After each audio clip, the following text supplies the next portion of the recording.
Come on, it's on. Halo, what's up guys? Pada kali ini gue akan menceritakan alur cerita film keren penuh tantangan nih bos. Perlu kalian pahami bahwa saya sebenarnya adalah orang yang suka tantangan nih bos. Seperti contohnya makan nasi panas nggak pakai sendok, terus minum kopi nggak boleh ditiup, dan masih banyak lagi tantangan di hidup gua yang belum bisa terpecahkan sampai saat ini. Salah satunya yaitu kenapa channel gue sepi-sepi amat. Untuk itu tolong bantu channel ini berkembang ya bos. Caranya share video ini ke temen, gebetan, mantan, terus tuh pencet tombol merah di bawah itu sampai menjadi abu-abu. Udah kan bos? Oke, kalau udah, ini dia persembahan 4 movie untuk kalian semua. Alur cerita film Rush Check. Check it out.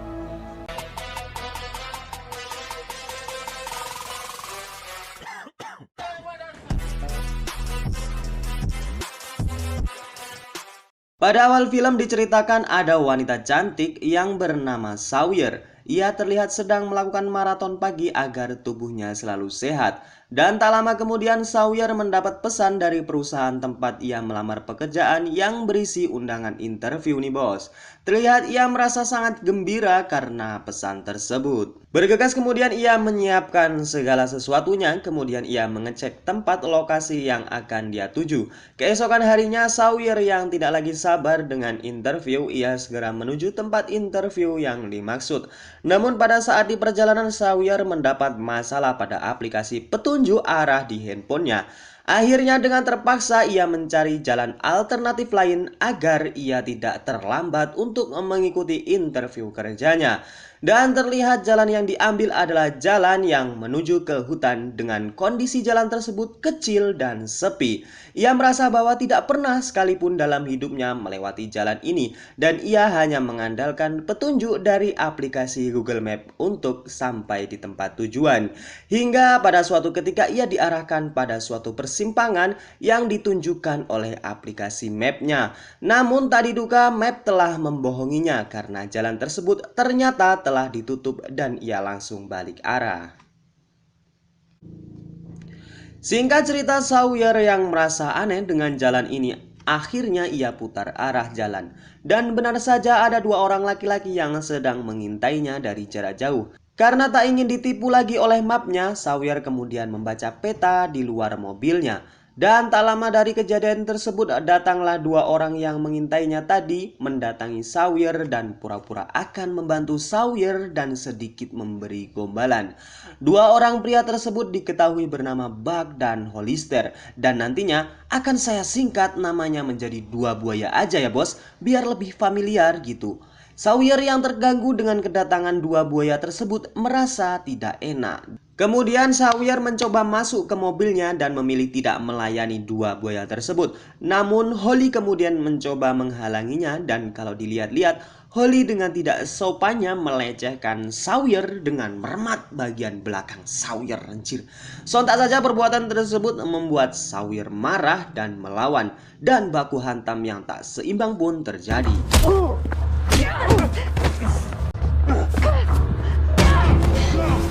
Singkat cerita, Sawyer berhasil lepas dari buaya-buaya tersebut dan kabur dengan berlari ke arah hutan. Kemudian Sawyer bersembunyi dan mencoba mengalihkan 2 buaya tersebut dengan melemparkan batu ke arah yang berlawanan.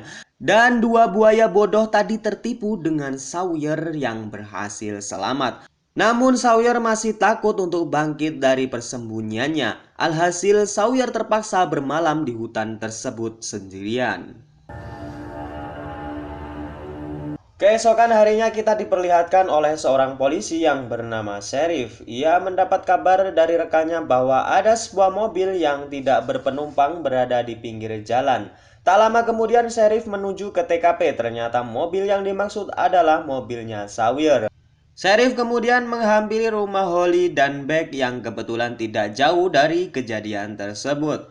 Sheriff kemudian menanyakan tentang mobil tersebut dan menyuruh 2 buaya tersebut untuk membuang mobil tersebut ke jurang saja. Alright, well,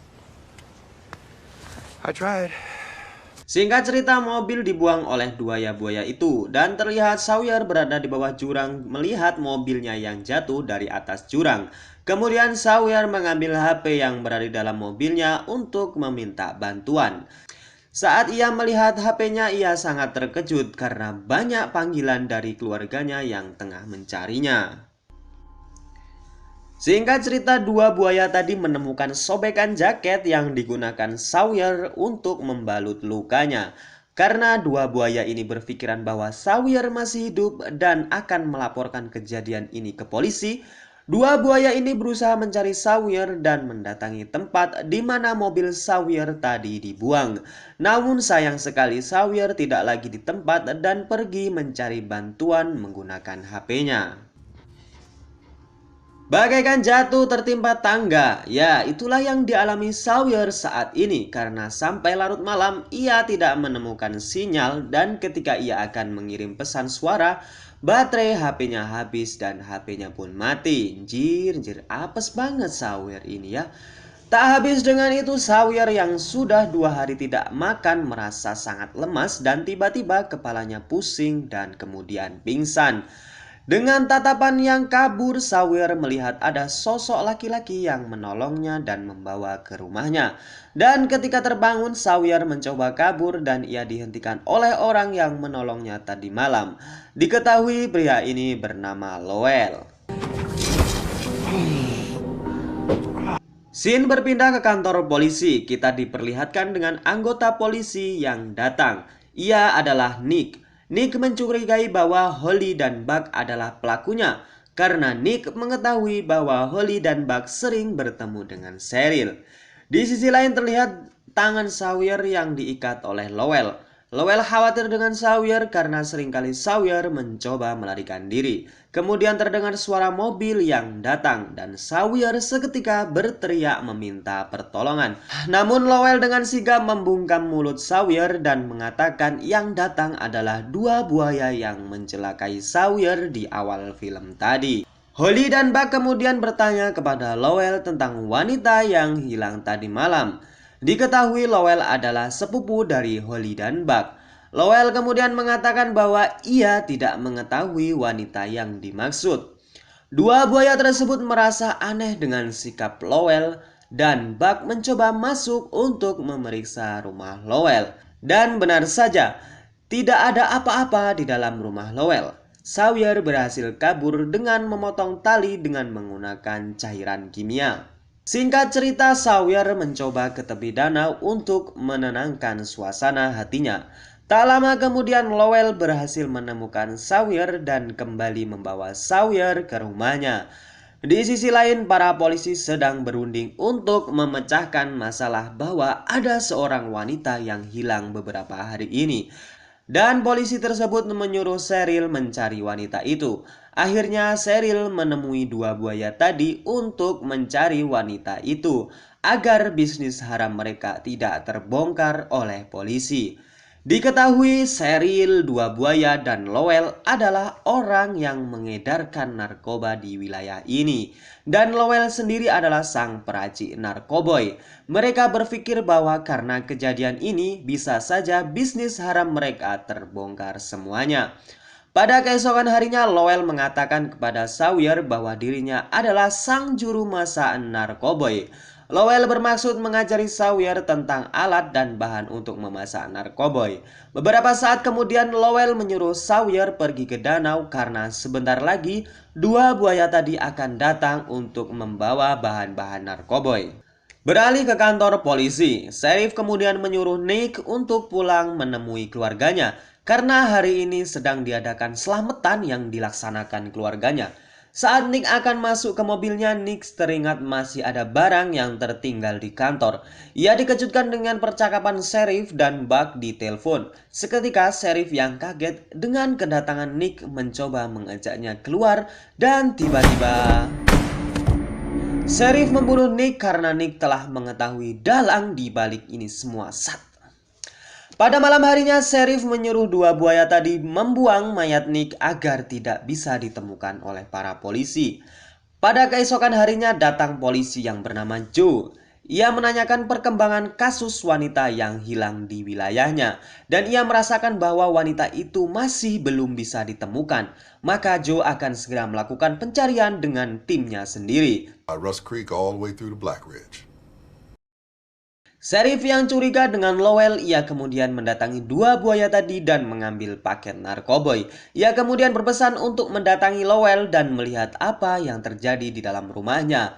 Dua buaya tadi kemudian mendatangi rumah Lowell secara diam-diam dan benar saja wanita yang selama ini mereka cari sedang berada di rumah Lowell. Holly mencoba akan membunuh Sawyer, namun Lowell mengatakan bahwa Sawyer bisa memasak narkoboy dan akan membuat mereka kaya. Lowell kemudian menyuruh Sawyer memasak narkoboy dengan bahan-bahan yang ia sebutkan. Dan ternyata bahan-bahan tersebut bisa meledak karena suhu yang panas. Dan benar saja ketika bahan-bahan tadi dimasukkan dalam suhu yang panas seketika menjadi meledak. Boom! Singkat cerita, ledakan tersebut membuat dua buaya tersebut terluka dan Bugs sendiri langsung tewas karena ledakan itu. Holly yang masih hidup merasa dipermainkan oleh Sawyer mencoba bangkit dan menembaknya. Namun ia berhasil dihalangi oleh Lowell dan Lowell pun tewas karena tembakan tersebut. Singkat cerita, Sheriff datang dan melihat kejadian itu. Ia kemudian menembak Holly karena ia ingin bersih namanya. Sawyer berhasil kabur dan sampai di tepi jalan. Tiba-tiba ia didatangi oleh mobil sheriff dan ia berpura-pura sebagai polisi yang baik. Ia kemudian memberi tumpangan dan berjanji akan menyelamatkannya. Di dalam mobil ia bertanya kepada Sawyer tentang apa yang telah menimpanya. Kemudian sheriff dengan sengaja menghentikan mobilnya di tepi danau dan mengatakan bahwa perjalanan harus dilanjutkan dengan jalan kaki. Namun tiba-tiba ketika sampai di danau, sheriff mencoba membunuh Sawyer karena lagi-lagi ia tidak ingin Sawyer hidup dan menjadi saksi kejahatannya. Di antara mereka terjadilah baku hantam dan membuat sheriff bangsat itu mati.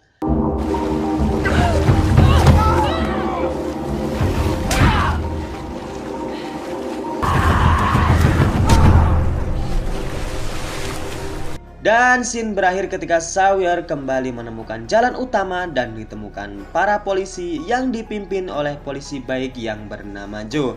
Dan film ini pun tamat. Pesan moral yang bisa diambil dari film ini adalah benar kata pepatah, malu bertanya sesat di jalan. Saya admin A4 Movie mengucapkan terima kasih telah menonton video ini sampai habis dan jangan lupa untuk share video ini ke teman-teman kalian agar A4 Movie menjadi channel yang mendidik dan menghibur kalian semua. Saya Joe undur diri, sekian dan terima kasih. Wassalamualaikum warahmatullahi wabarakatuh.